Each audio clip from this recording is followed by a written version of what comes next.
Growing up, I always had this feeling like something was off in my family. We weren't broken, but we weren't close either. Conversations were surface level. There were unspoken rules about what not to ask, and certain topics would send my parents into immediate shutdown mode. I never questioned it much. Every family has its skeletons, right? Well, turns out ours was rotting in the basement. The discovery, it started when my grandmother passed away. I was 27 at the time, and my dad was in charge of cleaning out her house. I offered to help, mostly to distract myself from the grief. That house had always been a weird place, cold, cluttered, filled with things that didn't seem to belong to her. While going through some old storage boxes in the attic, I found something strange, an old, locked metal box, dusty and rusted over. Something about it made my stomach churn. I called my dad over, expecting him to laugh it off and tell me to throw it away. Instead, he froze. His face turned pale. "Where did you find that?" His voice was so cold it scared me. I told him, and he snatched the box from my hands and told me not to ask questions. That night, he took it with him when he left. That should have been the end of it, but I couldn't let it go. A few weeks later, curiosity got the best of me. I drove back to my grandmother's house alone and searched the attic again, hoping to find some clue about what was in that box. That's when I found a journal. Buried under a pile of old clothes, hidden in a torn-out part of the attic wall, was a leather-bound journal that belonged to my grandmother. It was filled with pages and pages of careful, slanted handwriting,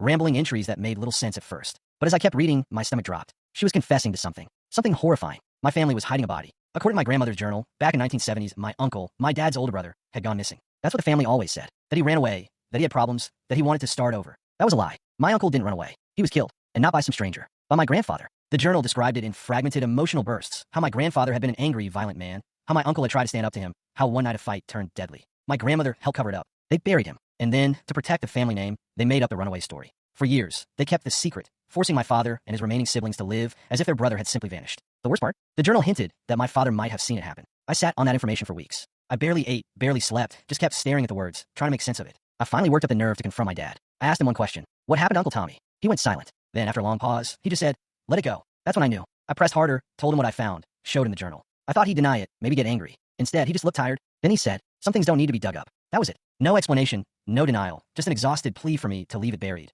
Literally and figuratively. Where do I go from here? I still don't know what to do. Do I go to the police? The body has been buried for over 40 years. My grandfather is long dead. My grandmother, his accomplice, is gone too. If I say something now, the only person who will suffer is my father. The man who had to live his whole life knowing his own father was a murderer. But at the same time, I can't unlearn this. I can't pretend I don't know. What would you do if you found out your family was hiding a decades-old murder? Because right now, I feel like I'm living in a horror story I was never meant to read. If you enjoyed this story, don't forget to like, subscribe, and drop a comment. It really helps the channel grow. Thanks for listening to Hidden Thread Teller. See you in the next one.